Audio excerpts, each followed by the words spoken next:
frame this in one final time. You see this banner here. The banner says faith, family, and freedom tour.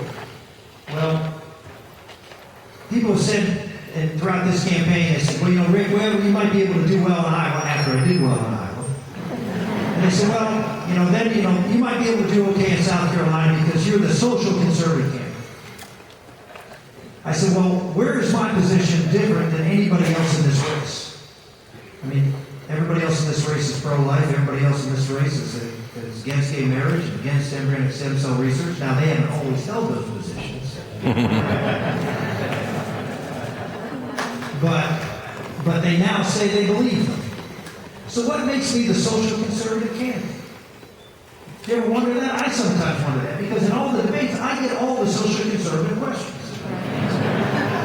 And when I interview for the press, they always ask me those questions. So what makes me the social conservative candidate? Well, because I'm not afraid to talk about it. And I understand how faith plus family equals freedom.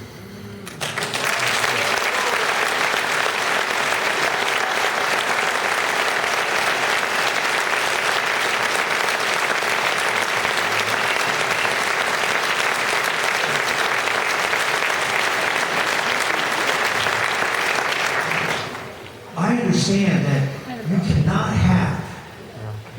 have limited government. You cannot have a strong economy unless the family is a strong foundational unit of our society. That is just the bottom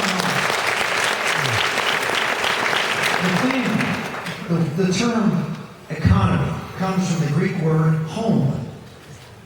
The family is the first economy. The home is the first hospital. It's the first school. It's the first church. It's the first everything in life. It forms the moral imagination of the future of our country, our children. It teaches them. It cares for them. And if it's broken, if it's hurting, then America is going to hurt. We know that from statistics. We all know this is real. We all know it's real. If you look at two-parent families in America and look at the poverty rate, the poverty rate among two-parent families in America is 8%. The poverty rate among single head of household families, mostly moms doing, in my opinion, heroic work to raise children doing the job of two people, providing, caring, nurturing, all of the things that was made for two people to do, one person is going to do, and it's harder. And as a result of how hard it is and how stressful, there's a higher failure rate, unfortunately. And I don't mean failure in loving and caring for their children, but economic failure. The poverty rate among those single-parent families is almost 40% in America today.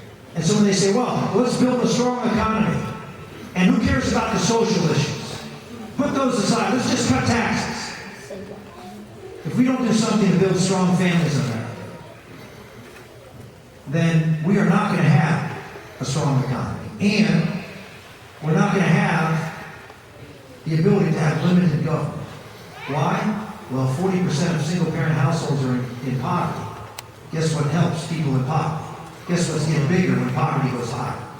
Government. You look at what the key is to success in America. There was a Brookings Institute study done back in 2009. And they said, and they looked at all of the factors that cause poverty in America.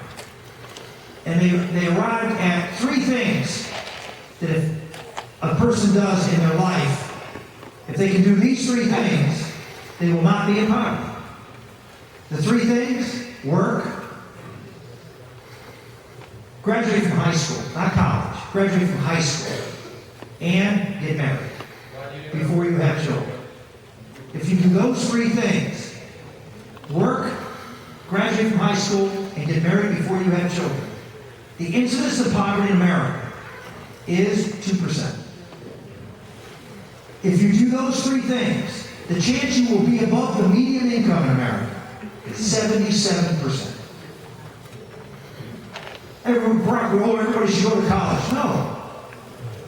No, everybody should learn how to work, finish the basic skills to graduate from high school, not have children out of wedlock, get married and stay married. And